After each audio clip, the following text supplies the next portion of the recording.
in which we are going to learn from the book of Numbers. And as we know, the book of Numbers is the fourth book in the Old Testament, which is a part of the Old Testament Torah, believed to have been written by Moses, the greatest prophet, one of the greatest prophet in the Old Testament. The book of Numbers was in the Hebrew language, it was called by the Hebrew name, which is Bandhar, which means the journey in the wilderness. So, the book of Numbers, it really talks about the journey of the Israelites in the wilderness while they traveled from Sinai, the wilderness of Sinai, to Paran, and from Paran they reached the boundary of the land of Canaan, which is called the wilderness of Moab. So, whole of the book of Numbers deals with the wilderness journey of Israelites, especially in English and in other languages. When the book of Bible was translated, the book of Numbers was named as Numbers because the most of the portions of this book contains the numbering, the census of the people of Israel. So especially the number of people in each of the tribes of Israel, and altogether their numbers, the number of priests, the number of clans, and everything is mentioned. That's why the name Numbers was given to this book. So this is the altogether idea of the book of Numbers. So what are the main incidents in the book of Numbers? The census of Israelites. Then we see the some of the Israelites who are rebelling against the laws of God. We see people like Joshua and Caleb and other 12 spies going to spy over the land of Canaan. That is an incident in the book of Numbers. Then we see Korah and other people who rebels against the leadership, and that what happens to them. These are discussed in the book of Numbers. Then we see Aaron and his budded rod, how the rod of Aaron budded, and he was selected into the ministry of priesthood.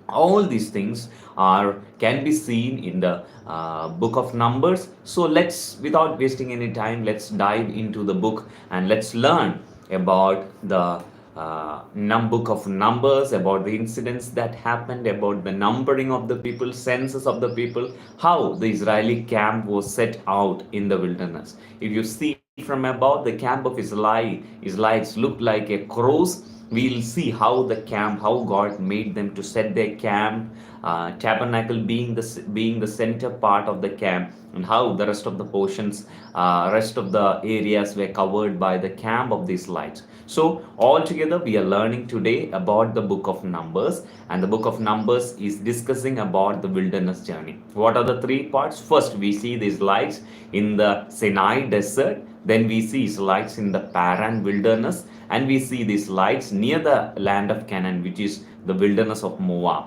So these are the three areas where Israelites travel in the book of Numbers. And what are the main incidents that are mentioned in the book of Numbers? Especially there is a numbering, there is a census of the people of Israel.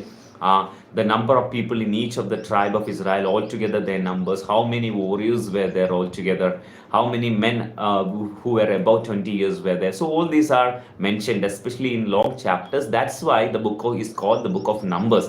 In Hebrew, as I told earlier, in Hebrew, the name of the book means the journey in the wilderness. So that's it. So let's dive into the book. Let's read and let's understand. I'll be reading, and after each of the portions I'll be explaining. For the first few chapters are full of names. Maybe it might sound boring to you, but still be joined to the live stream, be connected. Let's start reading.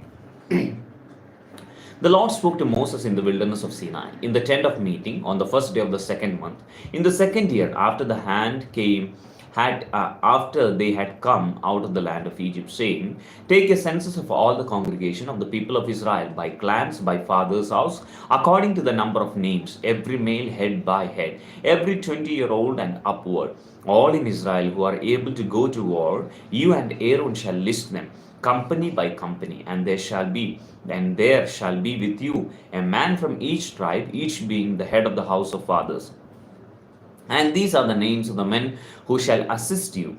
From Reuben, Elizur, son of Shedur. From Simeon, Shemuel, the son of Zurishadai. From Judah, Nashon, and son of Aminadab. From Issachar, the son of the Nathanael, the son of Zur. From Zebulun, Eliab, the son of Helon. From the sons of Joseph, from Ephraim, and Elishama, the son of Amihud. And from Manasseh, Gamaliel, the son of Pehazur.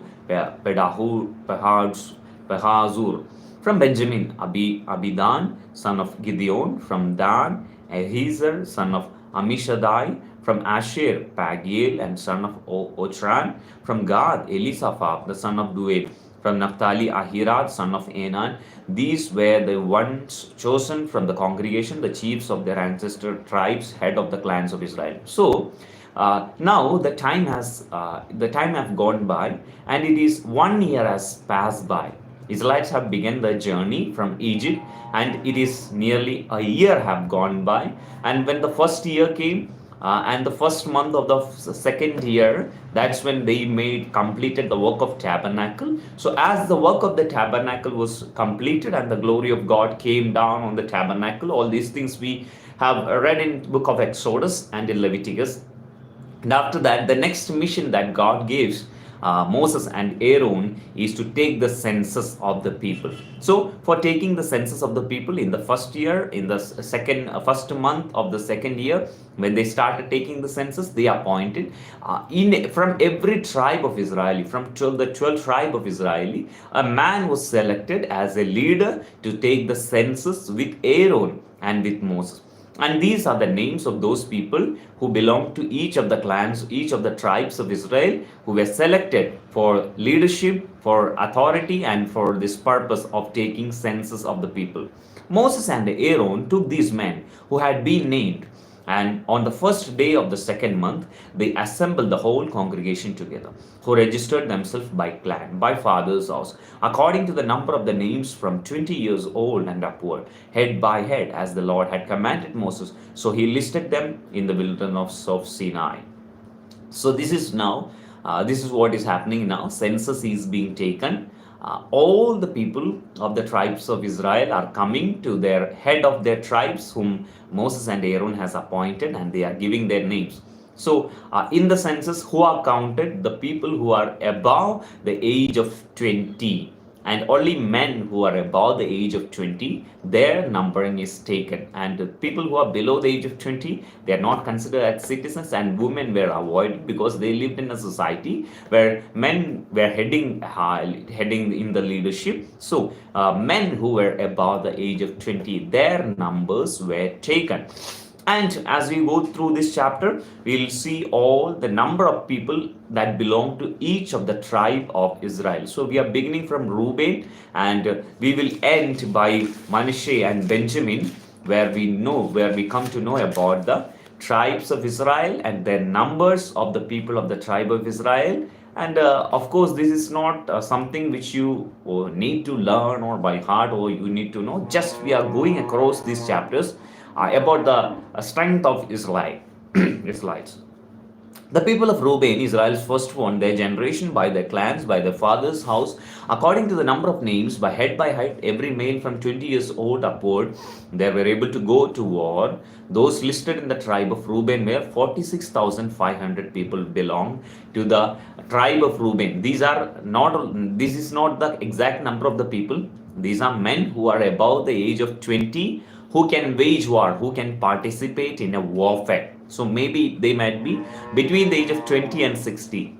About 46,000 people were there in the tribe of Reuben. Of the people of Simeon, their generation by their clans, by their father's house, those of whom who were listed according to the number of names, head by head, every male from 20 years old and upward, all who were able to go to war, these were listed. The tribe of Simeon, 59,300. Of the people of God, their generation, by their clans, by their fathers, according to the number of the names, from 20 years old and upward, all those who were able to go to war, those listed in the tribe of God, was 45,650. So we see the numbers of the people. Okay, of the people of Judah, their generation by the clans, by their fathers' house, according to the number of the names, from 20 years old and upward, every man able to go to war, those listed in the tribe of Judah were 74,600. So Judah was the most populated, the tribe with the large